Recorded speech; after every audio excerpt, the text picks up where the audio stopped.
So I've started doing some analog gear reviews here on the channel. I have done the Audioscape Golden 58 and a couple of the SPL products.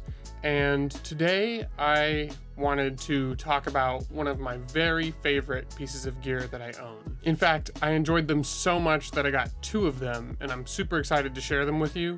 So without further ado, I'm just gonna get straight to it.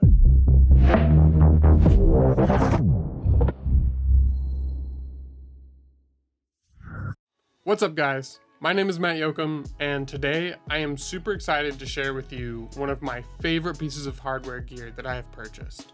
And that is the Chameleon Labs 7603 XMOD.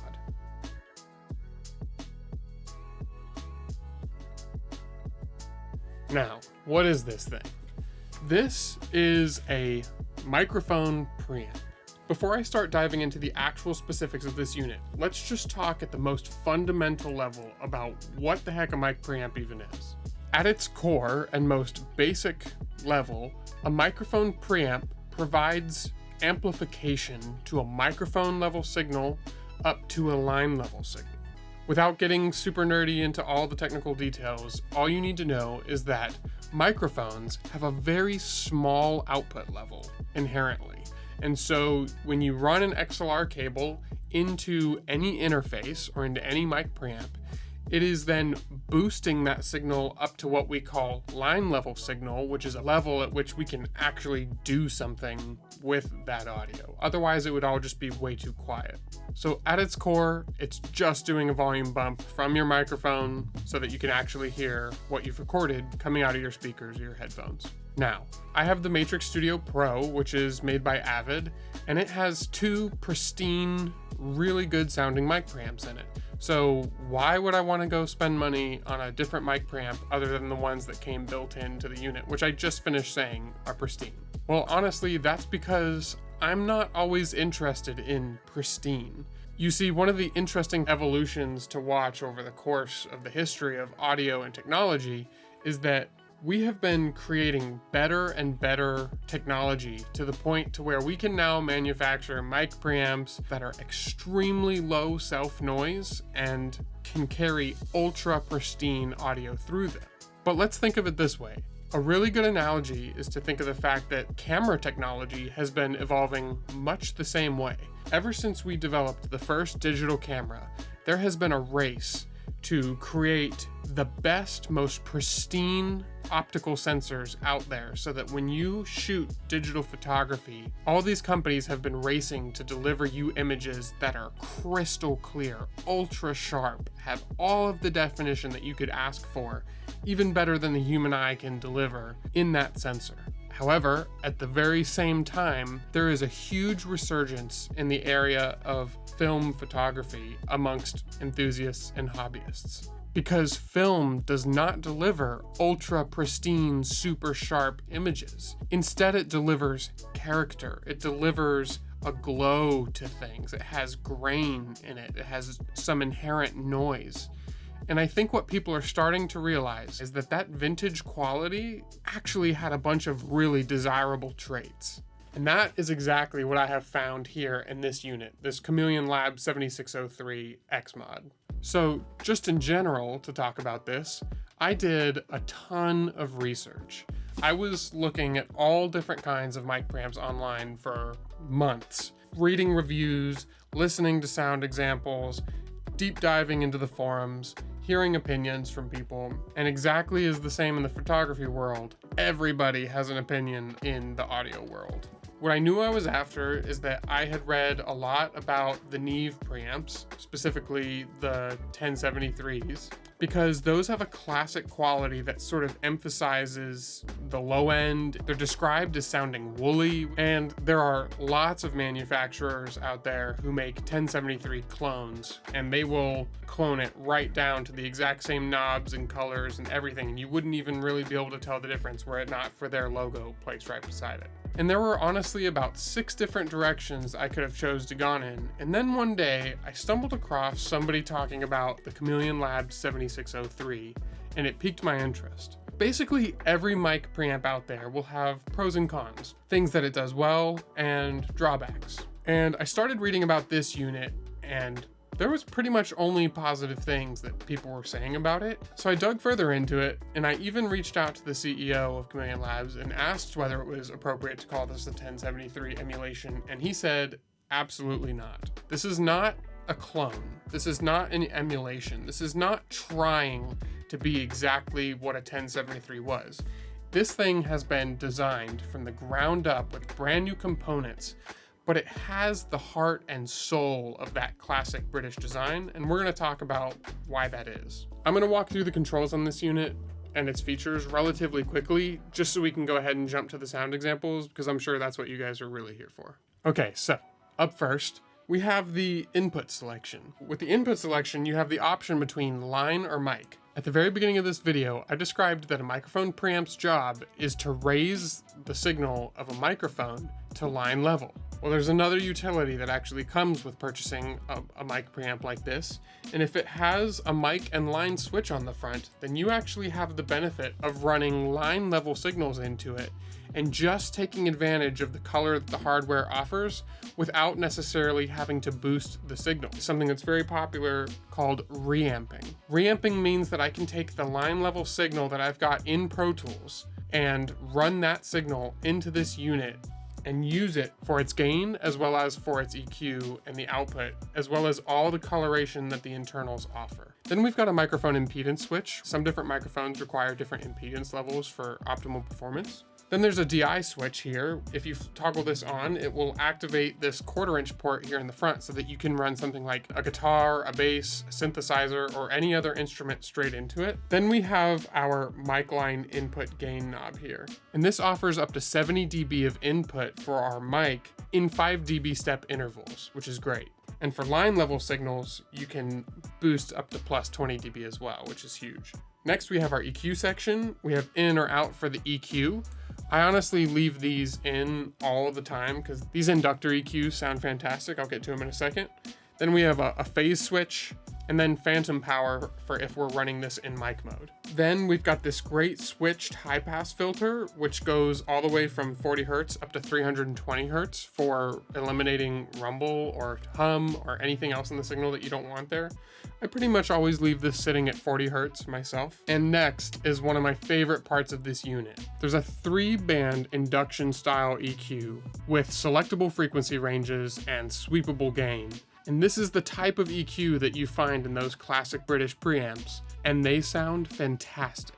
For each band, you can go all the way down from -15 to +15 dB boosts. And what's crazy about these to me is you can do subtle moves with them, but the beauty in them is when you start really pushing them. I mean, even going all the way to +15 on some of these frequency ranges is just beautiful. And part of that is that there's a discrete op amp in here that saturates the signal in a really beautiful way and helps to drive the output transformers. And then last but not least, we have this sweepable output knob, which allows us to go all the way down from -infinity all the way up to +20 dB for an additional 20 dB of gain at the output stage. Now, one important thing to note here, Chameleon Labs sells the 7603 mic preamp, and they also sell the 7603 XMOD. The XMOD part of this preamp means that this mic preamp has the Carnhill mic input and output transformers, as well as a Chameleon Labs custom wound input transformer for the line level portion of it. Those Carnhill transformers are that classic British design and give it that character as well for when you're driving the inputs and outputs. And again, they just add this incredible weight, and you're gonna hear them in action when I go through these examples. And then I just gotta say, when I picked this thing up, this thing weighs a ton. This is a super heavy preamp. For as thin as it is, it's just a single rack unit. This thing feels like a tank. Part of that is because the entire chassis is made out of a mu metal alloy, which basically encases this entire unit in magnetic shielding properties and allows for the cleanest possible environment for recording in and out of the unit. I think I've talked about this thing enough. I think it's time for me to now throw it in the rack, and let's take a listen to what this thing is capable of. Okay, so I'm just gonna go through 3 examples here in Pro Tools to show you how I use these units. First things first, we're gonna make sure that these units are set to line mode. The inside ring of numbers here is actually the line level input, and at the 12 o'clock position, we're actually at -5.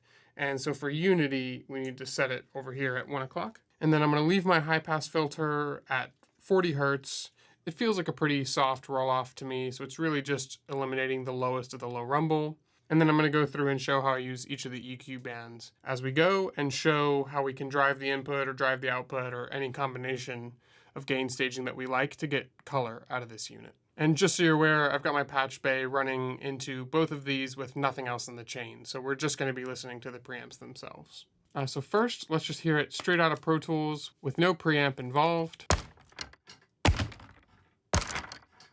So I've got these 3 wood impact sounds. And I actually used these in one of The Last of Us Season 2 episodes when I did a short stint on that show. I ended up using these for zombies that were slamming into the barrier of the town. And I ran these through the preamp and couldn't believe how punchy they became after the fact. So here they are dry one more time. And now let's put the preamp in. Okay, so already that's starting to feel affected by the transformers.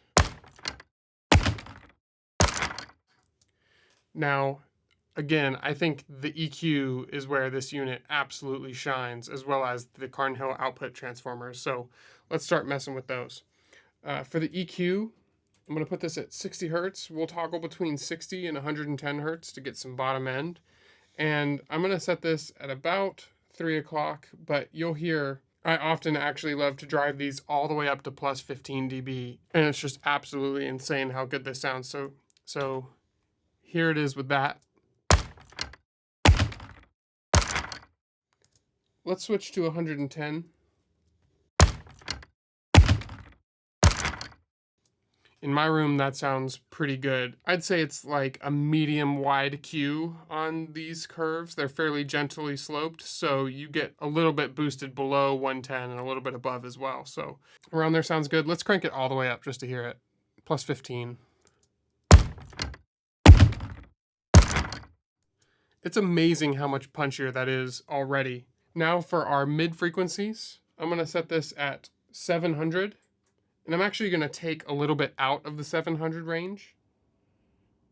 Maybe just scoop it down to somewhere around 10 o'clock. I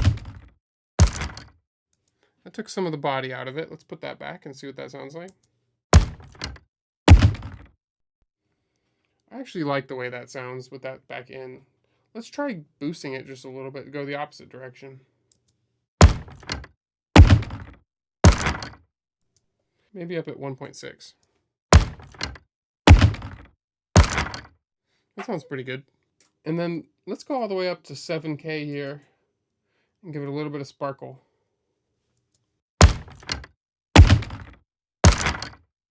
Okay, so let's take the EQ out. So here's before. And then here it is back in. And you'll notice that we're going over because we're pushing this EQ hard, but that's totally fine with me. And then last but not least, let's try driving the output gain. And I can actually back off of the input just a little bit.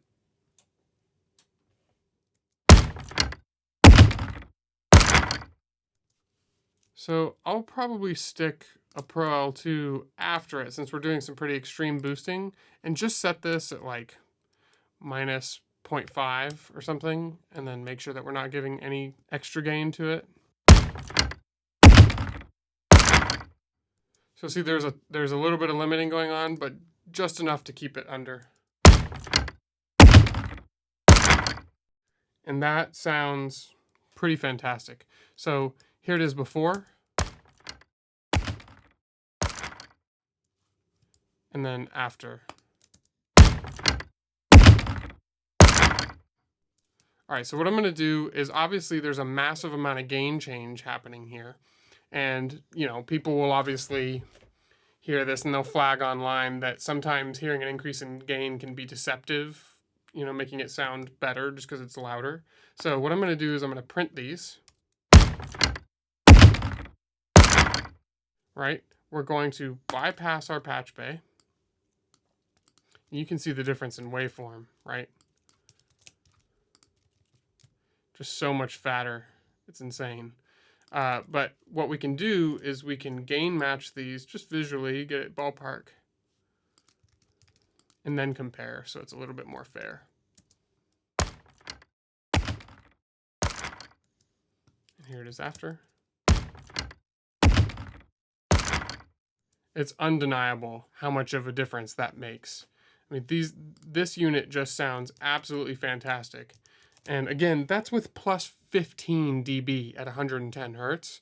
So we're getting that low increase, but the punch that you get from the transformers in this thing are just absurd. I mean, I obviously want to, promote Chameleon Labs and make sure that people know about this, and that, hopefully I'm influencing you to maybe go and check out a unit for yourself, or two, if you want them in stereo. I mean, that's the whole reason I got two of them, was to be able to run stuff in stereo through them, reamped like this. But I mean, this stuff is just, I guess it's no longer a secret sauce, but it just feels like a secret sauce for me for making stuff super punchy.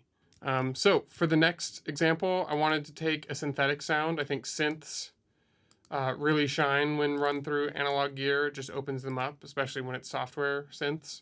So this is sort of like a low-end power-up thing that I made for Detective Pikachu. I don't remember if this ever made it in the movie or not, but regardless, I'm going to reset these units back to default. What's nice about these variable sweep knobs here is that they're detented at the top so that you can sort of snap into center position, which is really nice. All right, so let's just start at Unity. Let's put the preamps back in.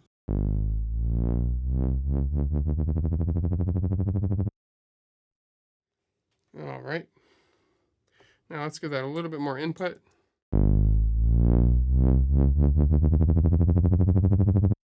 Before we even start messing with the EQ, what I want to do is really drive this input. Like this is plus 10 dB, and then back a little bit off of the output.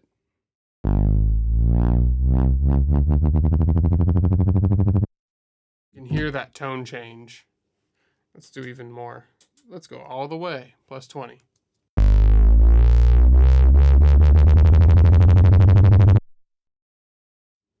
That is an entirely different character. I mean, that's really fun. So let's just step down in intervals of 5 through this.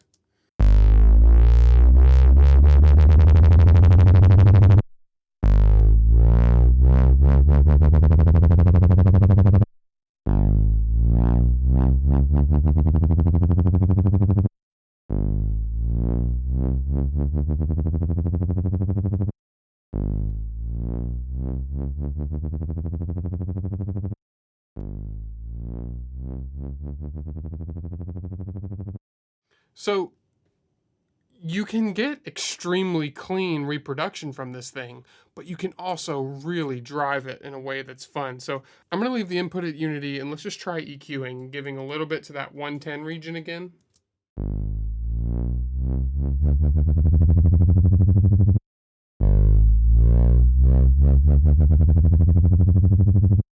So now we're getting some of that same nice color and character, but in a specific frequency range, and you can hear that saturation sort of spreading and affecting different frequencies across the board.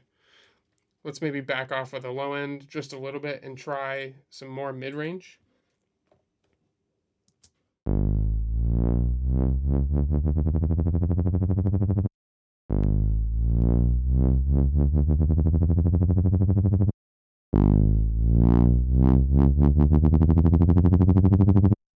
That's really fun. And then what happens if we just like really brighten some of the top end around 12K?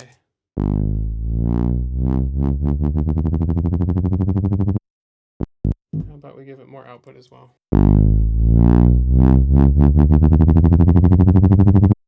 And that's a pretty fat sound. What happens when we back that down to 7K?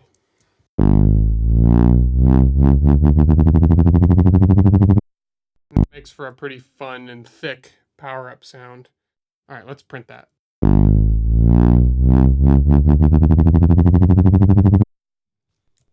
So you can see where it's sort of squared off the waveform there a little bit, especially compared to the original. But man, it sounds great.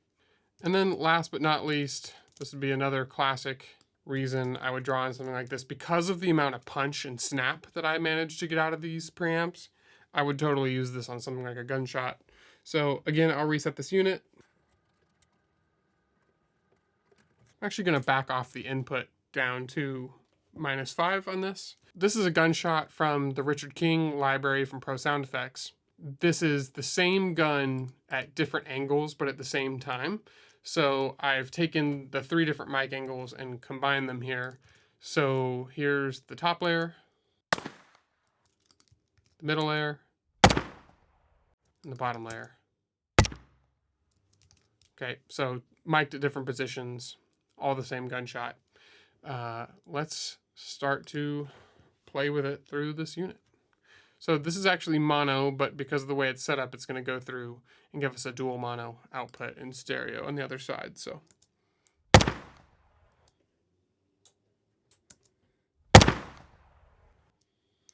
first thing I'm going to want is some low end. Let's try 60 hertz for a really low thump, and I'm just going to press it all the way. Already fantastic. Let's go to 350 and get even more low mid warmth. How about all the way as well? Okay, too much. It sounds too boxy at that frequency range. What happens if we go up to 700? That's got some nice snap to it. Let's go without. With. Probably cut back on that just a little bit. And then how about a little bit of crack at the top with 7K? And then output gain to really make it stomp.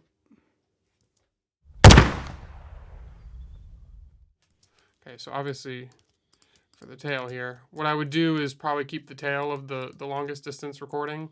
So that report sounds the best. I don't want the bird tweeting in there. So we'll cut down on that one, and we'll cut down on this one. So now it'll sound something like this.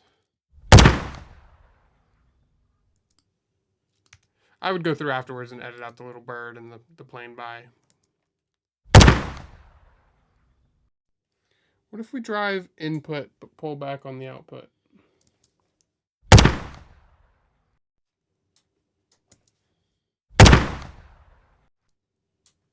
Even more. That sounds pretty good. What if we just go up on both just to be reckless?